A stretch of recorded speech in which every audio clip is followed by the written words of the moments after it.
Hey guys, welcome back to Andy's Dinosaur Reviews. Today we are going to take a look at yet another pterosaur figure from Safari LTD, another of my more recent acquisition of Safari LTD figures, and this is their beautiful Dimorphodon. Before I go any further, just like I've stated many times recently, I wanted to let you guys know that I do have a code for you to use if you do decide to purchase any Safari LTD figures. I know there are many viewers out there that are a little impatient and don't like to wait around to the complete end of the video where I would state this, so I wanted to let you guys know up front straight away that I have a code. If you use the code ANDY at checkout on the Safari LTD website, you will save yourself 15% on any figure that you purchase. So a huge thank you to Safari LTD for supplying us with that discount, and make sure you use that and take advantage of that code today.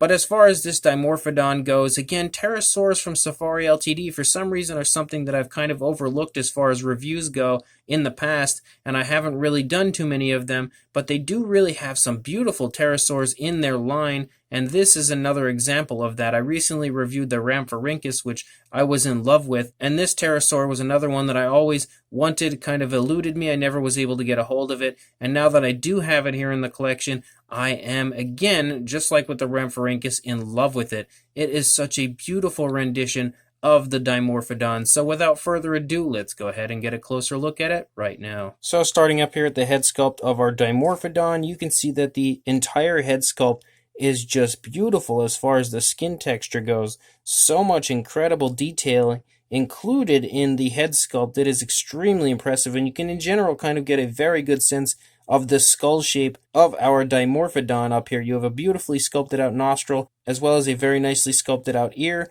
You can see the eye is painted with a yellowish color, has a very nice, very small black pupil. There's just the slightest, tiniest, little itty-bitty hint of sloppiness there underneath the eye, but I don't mind that at all. You do have the teeth kind of sticking out here of the mouth, and that looks really good as well. It is a closed mouth pterosaur, unlike our Rhamphorhynchus that we reviewed recently, and you can see that primarily the teeth look to be painted quite nicely, so that is also a really nice touch. And the mouth in general is really nicely defined with like a darker coloration, so you can take note to the mouth quite nicely. This side has a much nicer painted eye. The head overall is just a reddish coloration, and I think that again is a very nice touch for a Dimorphodon. Safari LTD is really good at choosing color schemes for their pterosaurs, and this is another one that I think looks very natural and very realistic. As we start to move down the neck, you can see now that there are pycnofibers all over our Dimorphodon, and it looks really, really beautiful because of it. You can also see 3 black stripes that pick up here in the neck.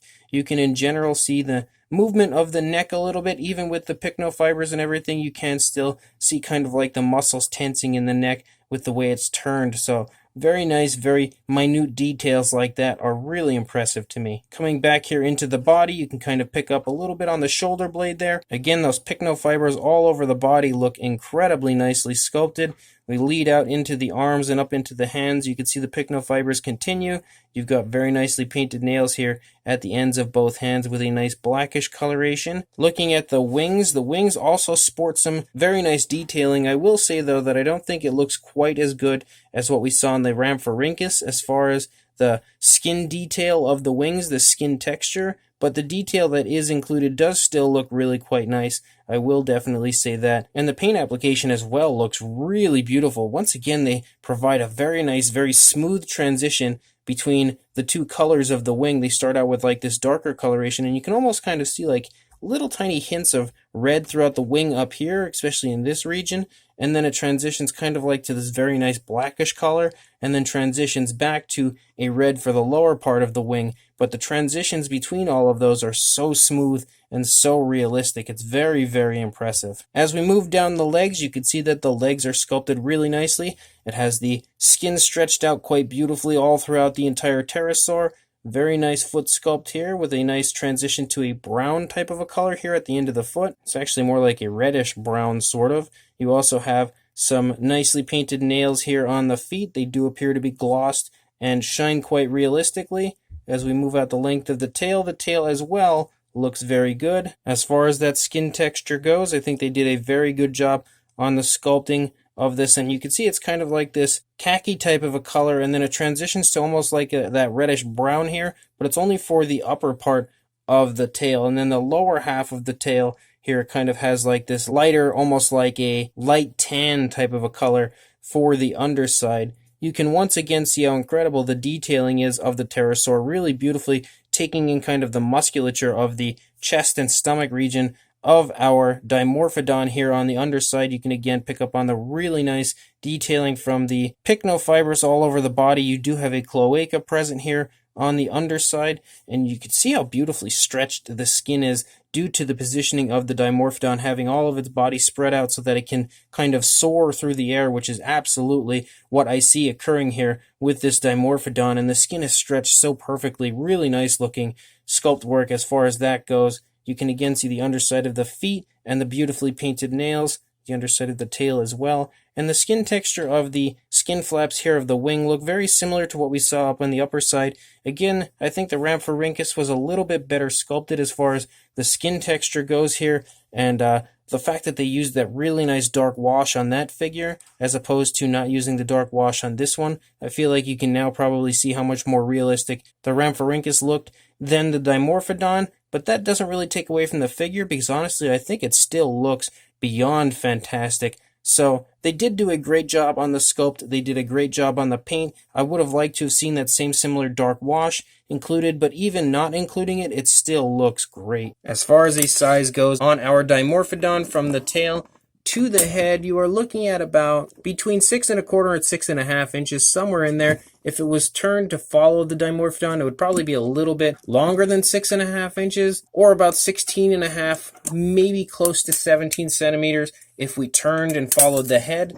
As far as a wingspan goes, you are looking at about 9 inches or 23 centimeters for a size comparison. So here we have the Dilophosaurus, Saltosaurus, and Amargasaurus from Safari LTD next to our Dimorphodon to hopefully give you a good idea that it's not super huge, but at the same time it's not small, and with the very long spread out wingspan you can definitely see that it does have some decent size to it. I would absolutely say it's a medium sized figure just because of the wingspan really makes the figure overall just have so much more size to it. But next to these figures, hopefully you'll have a good idea of that. And then here we have the recent Rhamphorhynchus from Safari LTD that I reviewed next to the Dimorphodon, and you can see the two of them together definitely shows that the Rhamphorhynchus is a little bit bigger, but the size isn't too far off. They are a fairly similar size, that's for sure. And both are absolutely beautiful pterosaur figures from Safari LTD. So this Safari LTD Dimorphodon is really nicely done. The sculpting overall is quite beautiful, which is something that you always see from Safari LTD. That's no surprise. They always give you an absolutely beautiful sculpt in every single figure that they release. So I was never very worried about the sculpt of the Dimorphodon not including incredible amounts of detail, and that is exactly what you do find here on this figure. You have a wonderful head sculpt with very nice skin texture, but as quick as you see that really nice skin texture, it tapers off to a beautiful pycnofiber type look all over the pterosaur's body, which does look really, really nicely done. But then you also get another helping of skin texture throughout the wings, and the skin flap of the wings does look really good, does sport some beautiful detailing, but the paint application of our pterosaur as well is really nicely done. Once again, Safari LTD delivers another very realistic looking paint scheme on their figures, continuously showing me that they definitely have a very good sense of what prehistoric animals could look like, because most of the paint jobs that you almost always see from Safari LTD always look like something that I could imagine on that species, and that is definitely what I find here on the Dimorphodon. Really nice color choices, beautiful application of the paint as well. There's only a little bit of sloppiness here and there, like the teeth are a little tiny bit sloppy here and there, and then the eye has that little bit of sloppiness as well. But for the most part, everything seems to be painted really nicely, and with those little tiny areas of sloppiness, it's not a very big deal at all. And of course, these little areas of sloppiness are not a widespread issue. It's just kind of something that does tend to happen when you're painting tons and tons and tons of these figures all the time. So it's totally forgivable, but honestly, I think that the figure looks great. The movement is shown really nicely throughout the sculpt of the pterosaur as well, kind of being spread out, soaring across the sky, so it kind of just tells you what the pterosaur is currently doing, and almost creates the scene for you. So overall, this is a fantastic pterosaur figure once again from Safari LTD. So if you would like to pick this up, I will include a link in the description to the Safari LTD website and a link to take you straight to this exact listing on their site for this Dimorphodon. So once again, make sure you use the code Andy at checkout to save yourself 15% on any figures that you end up purchasing on the Safari LTD website, whether it be this one or any other figures you might be interested in. Thankfully, Safari LTD has supplied us with a very cool discount code of Andy to use at checkout, once again, to save 15%. Definitely a good deal to save a little bit of money, but also stock up on some wonderful prehistoric figures from Safari LTD. So make sure you do all that, and make sure you also like, comment, and subscribe, and I will see you in the next review. Thanks for watching.